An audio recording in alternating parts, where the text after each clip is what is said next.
धर्म ग्रंथों में कहा गया है कि हर व्यक्ति को उसके कर्मों का फल मिलना निश्चित है। गरुड़ पुराण के मुताबिक मनुष्य धरती पर जो कर्म करता है उसके आधार पर ही उसको फल मिलता है। गरुड़ पुराण में मनुष्य के कर्मों का लेखा जोखा बताया गया है। आमतौर पर हिंदू धर्म में गरुड़ पुराण तभी पढ़ा जाता है जब किसी व्यक्ति की मृत्यु हो जाती है। इसके अनुसार व्यक्ति को अच्छे और बुरे कर्मों के आधार पर ही स्वर्ग या फिर नरक में जगह मिलती है।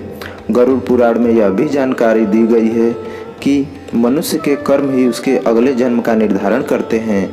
गरुड़ पुराण के आधार पर हम आपको बताने जा रहे हैं कि किन कर्मों के कारण अगले जन्म में पशु बनकर धरती पर आते हैं लोग। गरुड़ पुराण के मुताबिक जो व्यक्ति जीवन भर किसी को छल कपट और धोखा देता है वह व्यक्ति अगले जन्म में उल्लू बनकर जन्म लेता है। वहीं किसी की झूठी गवाही देने वाला मनुष्य अगले जन्म में अंधा बनकर पैदा होता है। जो व्यक्ति लूटपाट, जानवरों को सताना और शिकार करके अपना परिवार का पालन पोषण करता है वह अगले जन्म में किसी कसाई के हाथों मृत्यु पाता है। इसका अर्थ यही है कि वह अगले जन्म में एक पशु के रूप में जन्म लेता है।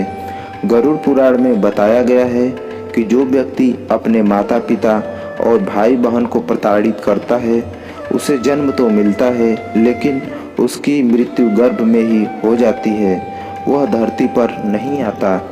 यदि व्यक्ति विद्यावान होकर भी अपनी विद्या दूसरों को नहीं बांटता और उसे अपने तक ही सीमित रखता है तो ऐसा व्यक्ति अगले जन्म में मतिमंद होता है। उसकी संचित विद्या का खजाना आगे नहीं बढ़ पाता। यदि व्यक्ति अत्यंत गुस्सैल स्वभाव का है, उसमें बदला लेने की भावना है तो मान्यता है कि वह अगले जन्म में सर्प की योनि में जाता है, यानी वह सांप बनकर जन्म लेता है। यदि व्यक्ति धन के प्रति बहुत ज़्यादा आसक्त है और वो अपने पैसे को खर्च नहीं करता है, इस मोह के कारण वह उस धन से अलग नहीं हो सकता है, तो ऐसा कहा जाता है कि वह अगले जन्म में सर्प बनकर उसके आसपास मंडराता रहता है। गुरु का अपमान करने वाले व्यक्ति के लिए नरक का रास्ता खोला जाता है। ऐसा व्यक्ति अगले जन्म में जल रहित वन में ब्रह्म राक्षस बनकर पैदा होता है। जो पुरुष महिलाओं की तरह आचरण रखते हैं या उनकी आदतों और स्वभाव में महिलाओं की झलक दिखती है तो ऐसे पुरुष अगले जन्म में स्त्री के रूप में जन्म लेते हैं। जो मनुष्य स्त्री की हत्या, गर्भपात या गाय की हत्या करता है वह अगले जन्म में मूर्ख और कुबड़ा बनकर जन्म लेता है।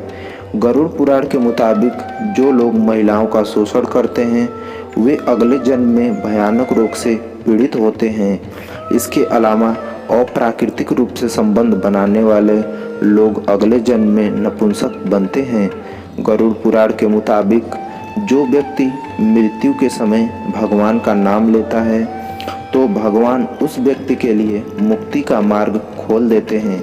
यही कारण है कि शास्त्रों में मरते समय राम का नाम लेना महत्वपूर्ण माना गया है। यदि व्यक्ति में धन का लालच नहीं है, उसके प्रति उदारवादी दृष्टिकोण है और धन का अच्छे कार्यों में नियोजन करता है तो अगले जन्म में उसे अनायास ही धन की प्राप्ति होती है। वह उस धन को फिर अच्छे कार्यों में ही लगाता है। यदि व्यक्ति बुद्धिमान है, विद्या का दान करता है तो उसकी अंतः चेतना इस तरह की बन जाती है कि वह अगले जन्म में किसी भी विषय वस्तु को बहुत जल्दी सीख लेता है। इसके चलते उसे तीव्र बुद्धि या उच्च स्तरीय प्रज्ञा प्राप्त होती है। यदि कोई व्यक्ति बहुत अधिक आलसी स्वभाव का है, प्रमादी है और जो कम समय में किए जाने वाले काम को बहुत अधिक समय में करता है तो वह अगले जन्म में अजगर बनता है।